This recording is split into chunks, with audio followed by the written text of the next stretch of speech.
Hi guys, and welcome to the Business as Unusual show. It is Wednesday. I hope everybody's doing well today. It's been an interesting one for me actually. I have actually left the house today, which has been quite exciting. I've been out all day, also all afternoon, for a board meeting, which was done in the real world. So that's a kind of a new experience for me. So I hope wherever you are, you're having those new experiences of getting back out into the world. We have a fantastic guest today from Shepherd Neame, Joanne. We're going to be talking to her shortly. This week has been an interesting one. This is the week where we have seen the UK government say that face masks are important, but not quite yet. Interesting. Chinese firm Huawei have been banned from supplying the UK's 5G network, but in 2027. And the gaming and clothing industry has seen huge gains as they single-handedly prop up the UK economy. It's crazy times, so let's just jump in and ask some questions and find out what is going on in this business as unusual world.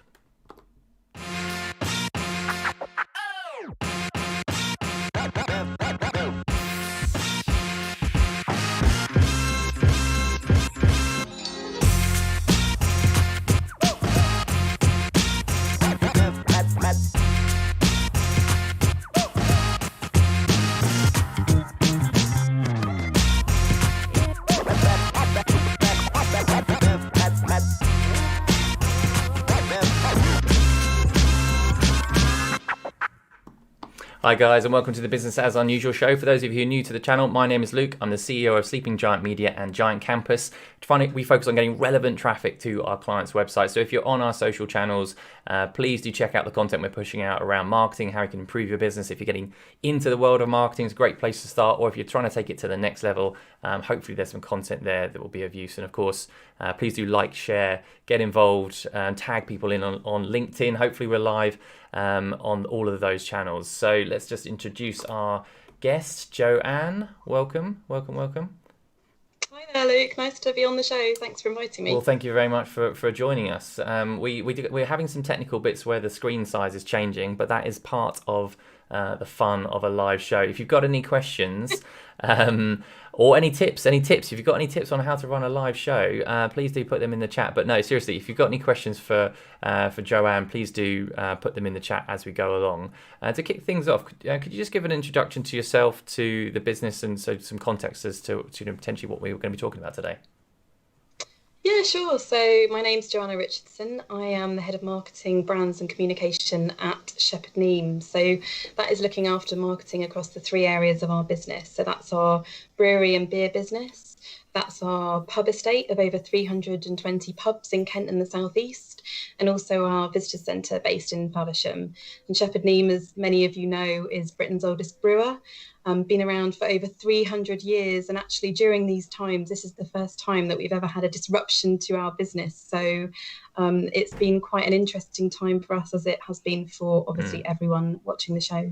Yeah, absolutely. Yeah, I mean, it's obviously been really, like, the last couple of weeks, particularly for your industry, has been, huge amounts of change. I mean, how's that kind of the last couple of weeks gone? How's that sort of transition from lockdown into kind of reopening? How's that kind of happened for you guys?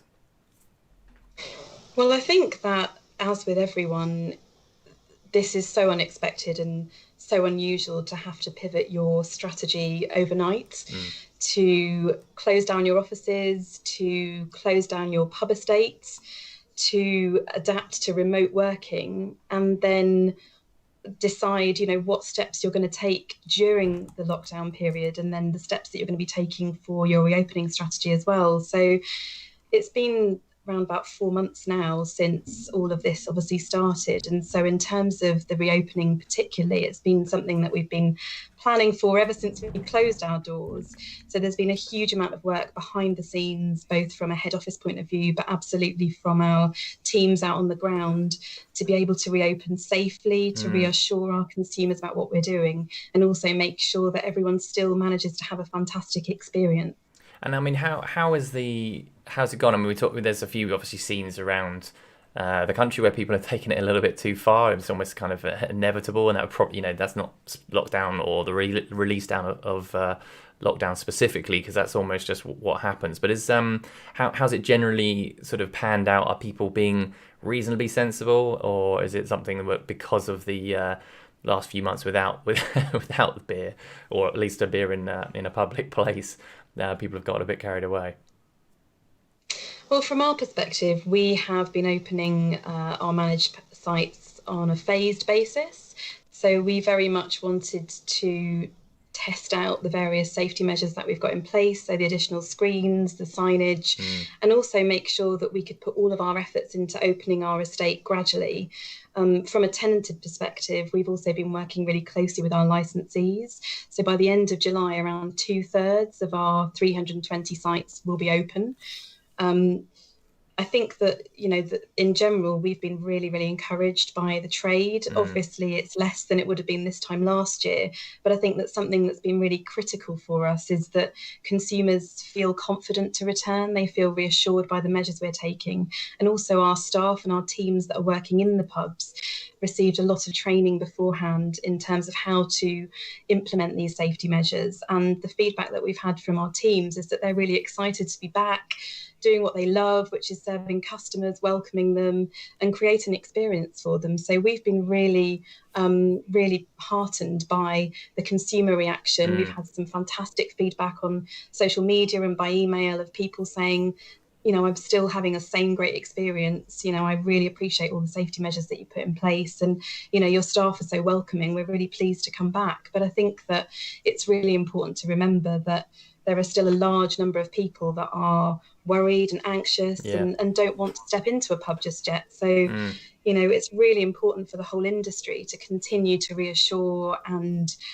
communicate with those people so that hopefully they do gradually start to come back. And obviously the promotion that Rishi Sunak announced, the Eat Out to Help Out in August, will hopefully encourage a few more people to come back to their local and take advantage of that great offer. Yeah, it's an interesting one. We'll come back to that question because it's quite an unusual kind of stimulus package that the government have kind of put together. Obviously, very, very kind of unusual times. But we'll come back to that because I want to put you to the test of your beer knowledge here. Now, I know this may be slightly not necessarily your area of expertise. Sorry, I've had a slight issue with it. Oh gosh, I'm just breaking the screen as we do this, but that's okay. Again, part of the joys. This is to test your knowledge around kind of beer, which may not be your kind of area of expertise, but we'll see what we've got. Okay, so the game is called the Beer Essentials. Do you know your beer? Are you ready for this? Is there an option to phone a friend throughout? There is not. We're having enough technical difficulties trying to get one person on the call. There's no way I'm even going to attempt getting a second person on right now. Let's go for it. I'll work. I don't know the answers to these, so I will help out if I can. Okay, so we'll do it as a team. Which country is the biggest consumer of beer per person? Gosh, well, I mean, we do actually have quite a large export business. Okay. So this is definitely something that is probably a country that we're going to be exporting to. So I would probably say Czech Republic. Czech Republic. Okie dokie. I have no idea. I have seen the Germans drink beer. My wife being German and me going to Oktoberfest, I'm going to base it purely on that one instance and say that they are the largest. But let's go. Let's find out. Czech Republic. She's got it right. Oh. Good. Strong start. There we go. 143 litres per person per year. That seems like a lot, to be honest with you. But anyway, good work, Czech Republic. Right, let's go on to the next one. Which country does Corona beer originate? Ooh. Well, I mean, I think this is something that probably everyone knows if they didn't before. I'm going to go with Mexico. Okay, yeah, I would second that one. Let's have a look. Playing along in chat as well, guys, Let's put the answers in chat. Let's have a look. Mexico. It is Mexico. Good work. Right, let's have a look at the next one. What? Oh, I didn't see. I told you I didn't know. What is the name of Germany's famous strong beer festival? Oh, strong beer festival. Am I overthinking this one now? Is it Oktoberfest, Starkbierfest, Schrittlex Beerfest, or Beerapalooza? I think because it's also easier to pronounce, I'm going to go for Oktoberfest. Yeah, so I'm going to overthink this one, and I'm going to go for what I know is the direct translation for Strong Beer Festival, which is Starkbierfest, because I know Stark is strong, Beer Fest. Let's go for that. Let's find out. I'm going to go out on a limb. Yes! German knowledge has just paid off. Right, I need to show my wife. That one at some point. We'll kind of replay that and just say, look, I am actually paying attention. Good to know.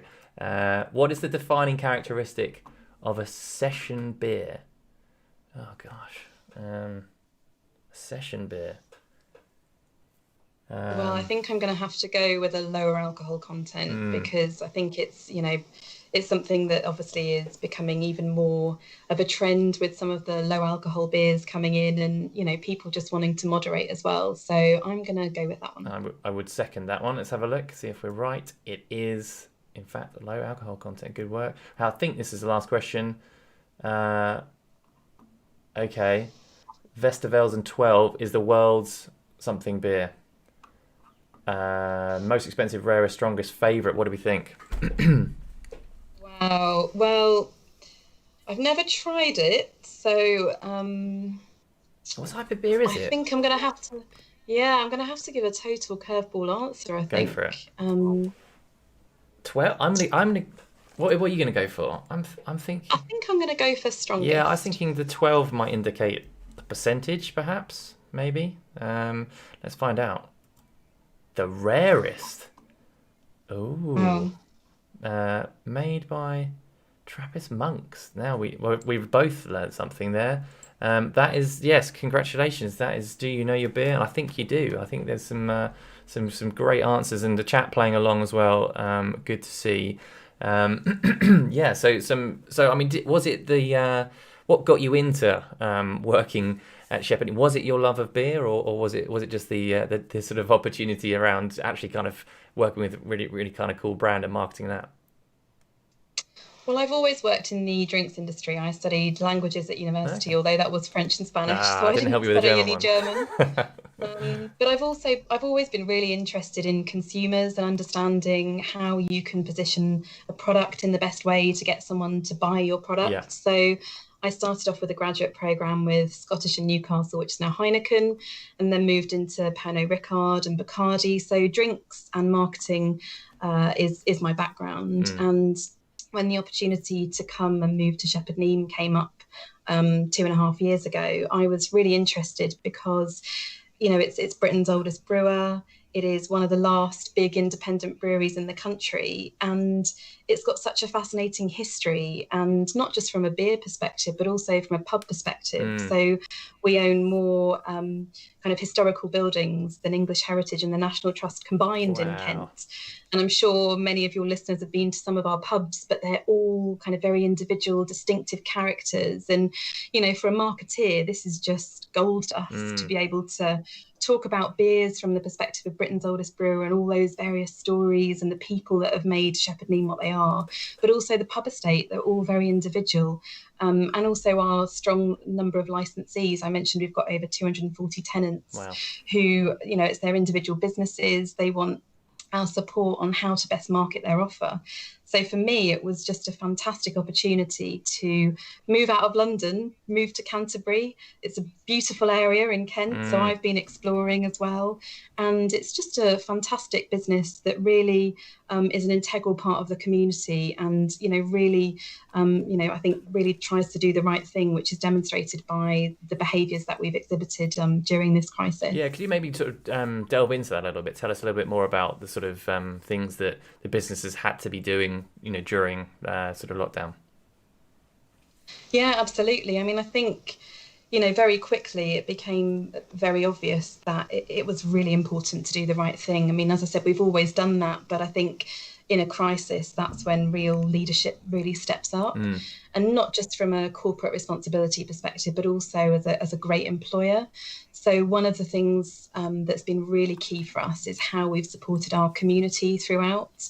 So we've really helped a number of other local Kent businesses as well. So as an example, we've worked with Copper Rivet Distillery to brew base beer for their hand sanitiser for the Kent Emergency Services. We also placed a bumper order for hops because the hop producers in Kent were struggling. A lot of the breweries that would normally buy some of their hops had, stopped production during the crisis.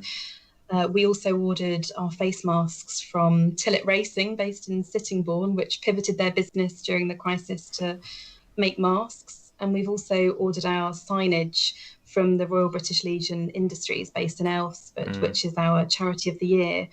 So I think from a kind of supporting local business perspective, it's been really key for us to see how we can play our role. And from a community perspective, as I mentioned before, our pubs are very much the heart of their local villages, their local towns. They've got a loyal following. And so whilst our managed estate has been closed during the crisis, many of our tenants have been pivoting their strategy to offer takeaway. The Three Mariners at Orr really stands out. They were named Kent Pub of the Year by Kent Life last year. And I think this year, during this crisis, they've really demonstrated why that is. You know, they didn't just pivot to takeaways, but they set up a local WhatsApp group to deliver prescriptions to their local community. They've got a little grocery shop now and a teepee in the garden. Amazing. They're obviously now open for socially distanced food.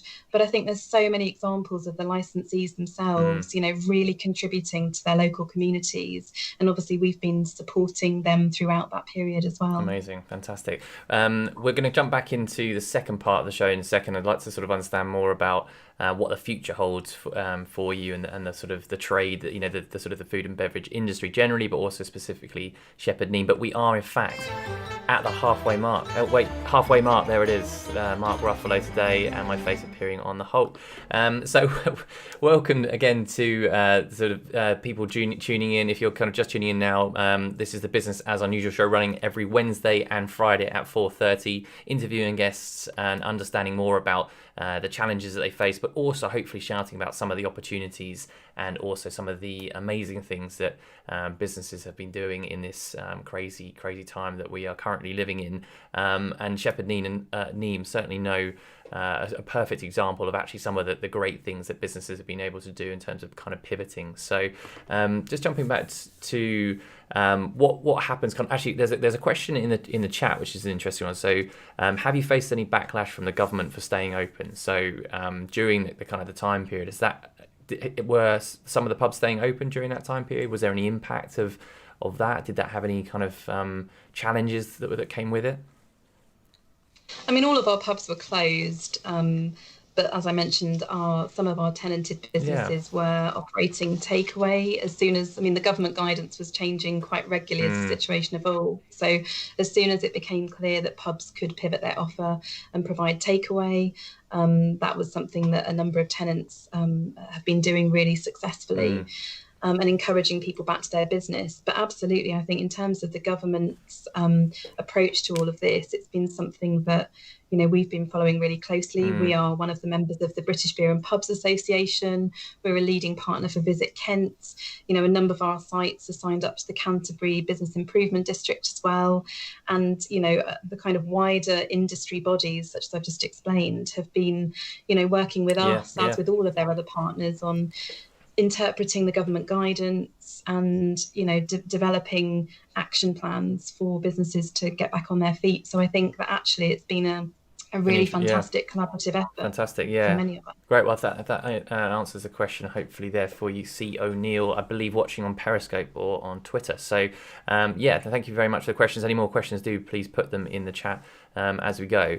I just wanted to kind of talk, moving on to kind of what sort of the future might hold, and also thinking about how this has kind of impacted sort of people during the lockdown. What do you think what have we discovered about the UK public during lockdown, sort of now coming out of lockdown, or what sort of notes as a marketeer are you kind of making? Well, I think one of the clear trends is something that we will all absolutely relate to, which is that the acceleration of digital.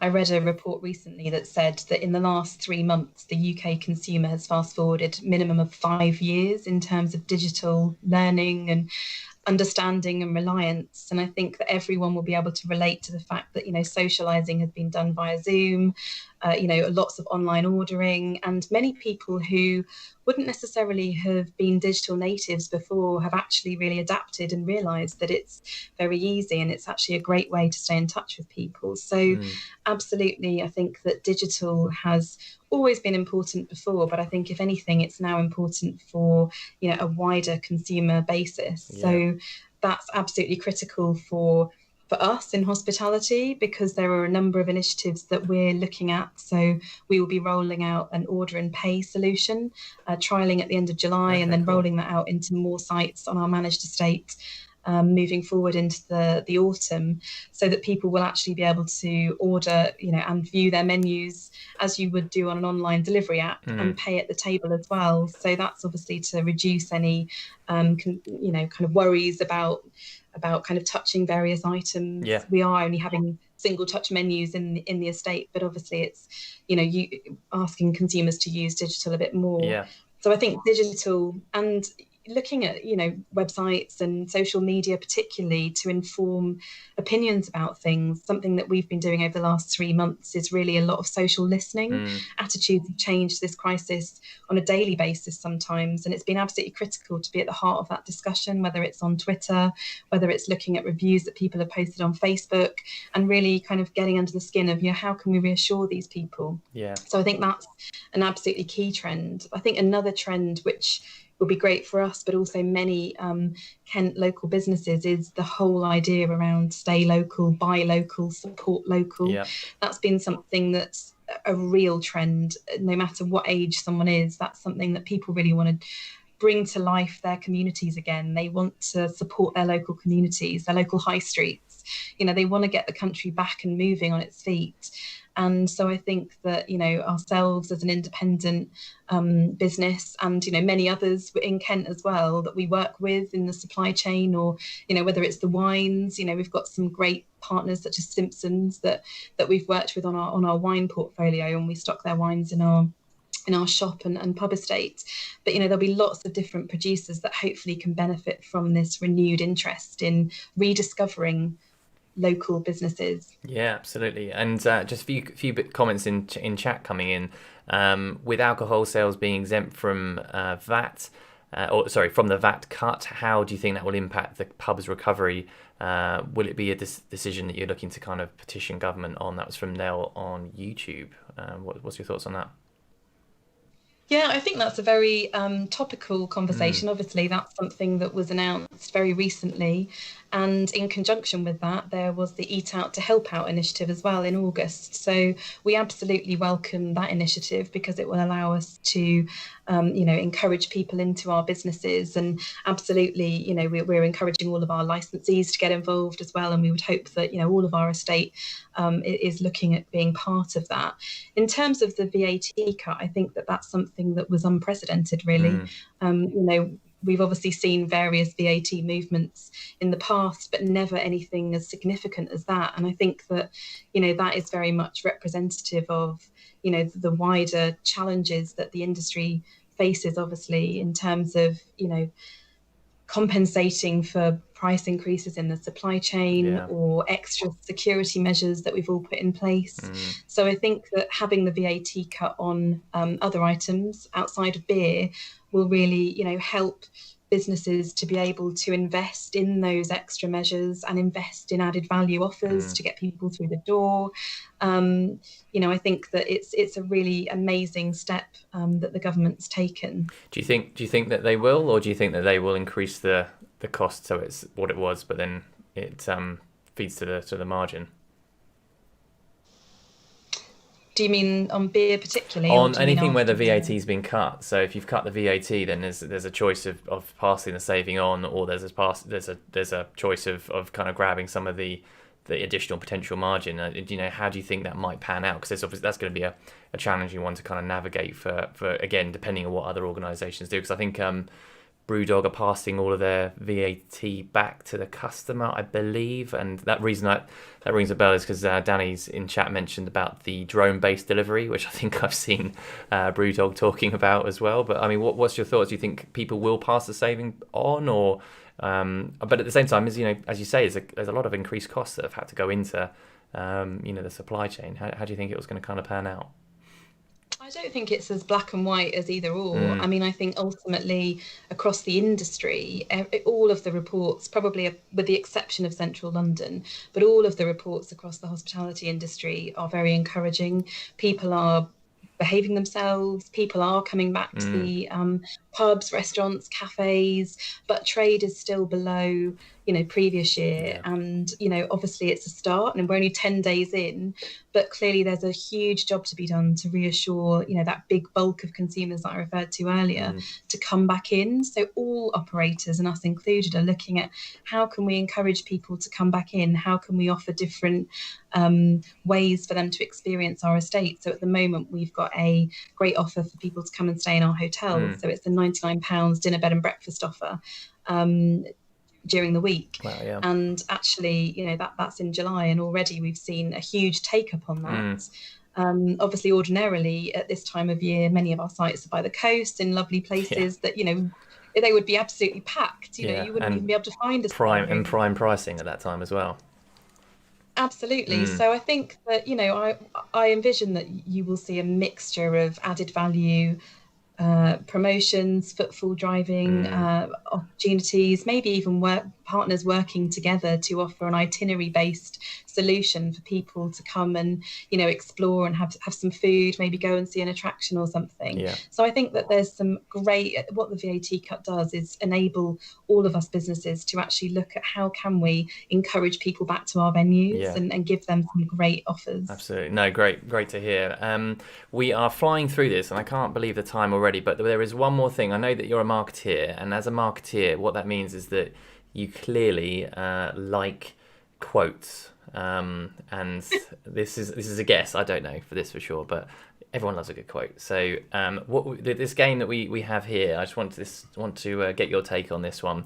It's kind of like Snog, marry, avoid. Okay, so there's 3 quotes. You either like one, love one, or hate one, basically. So we're just going to go through these, and I want to get your opinion on which one at the end. So the first one: learning never exhausts the mind. That's the first one.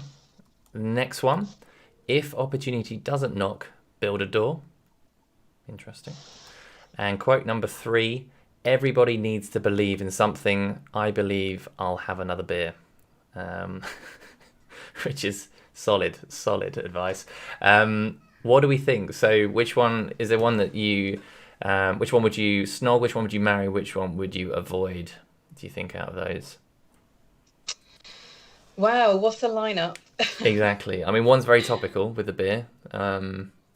It is. I really think that my favourite quote out of those is the middle one, because I think that it definitely encapsulates my own mindset and very much epitomises certain decisions that I've made, whether it's taking a career break for 9 months, 5 years ago, or starting my executive MBA 3 years ago, and I graduated last year. I've always thought that there are always opportunities out there, but sometimes you have to reframe the situation to be able to see that opportunity. Build that door. I think absolutely during the last 4 months, there's many ways you could have looked at that situation, but I think that there's so many opportunities people have had and talked about, whether it's a pause to reflect, whether it's develop new routines, whether it's an opportunity to kind of, learn new skills. I'd say that really epitomises the last 4 months. Agreed. As well. Yeah, and I think there's some support in the chat from Anita. Hi, Anita. Build another door. Like that one. I think that is the so that's the marry. What's the sort of the snog? Which one do you like? Which one do you want to avoid out of those?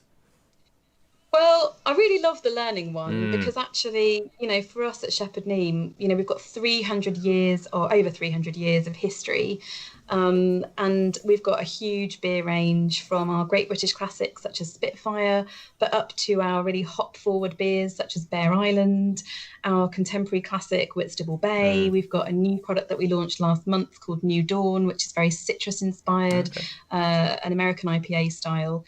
And I think that beer is a learning journey. It's so exciting. People want to learn more about different styles, and they're really curious about things. And I equally think after lockdown, people are really curious about discovering their local environment, finding a new walk, finding a new pub. And what I can definitely say about Shepherd Neame pubs is that there is a lot of history to explore, and there's a lot of pubs to make your way around. True. So I think that really encapsulates the fact that people would want to rediscover their local environment. Brilliant. Love that answer. I don't know how you managed to turn that quote into that that brilliant answer. But congratulations for that. And then, which means that lastly, there's everybody needs to believe in something. I believe I'll have another beer is the one that we're going to avoid, which I think is good because it also shows your commitment to responsibility. Drink aware is, I think, is kind of why that makes a lot of sense. Is there a particular reason why you don't like that quote? I mean, I definitely advocate sampling new beers, particularly some of our portfolio. Responsibly. Yeah, I think that, beer is very much, a catalyst for, a great opportunity, a great occasion to catch up with people versus the kind of one thing in itself. And, as I said, we've got some fantastic beers in our portfolio to explore.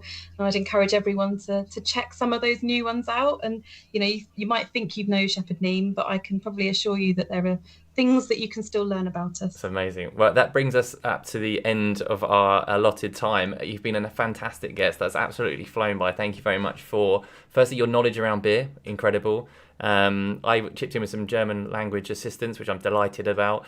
And obviously the amount of effort you guys are putting into making, the customer experience, helping to get people back to the kind of the normal world, which is kind of great to see. And obviously the work that you guys have been doing during lockdown to support the community has been incredible. So thank you very much for coming on, and best of luck with the new opportunities that are coming up.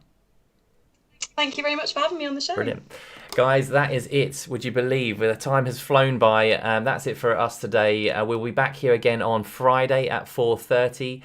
So do tune in for that. We'll be across all the social channels. So if you like the content for today, please do tag in other people, get them involved, join in the chat, give us a like, thumbs up, whatever social platform you are on. It would be much, much appreciated. Thanks very much for tuning in, and we'll see you next Friday.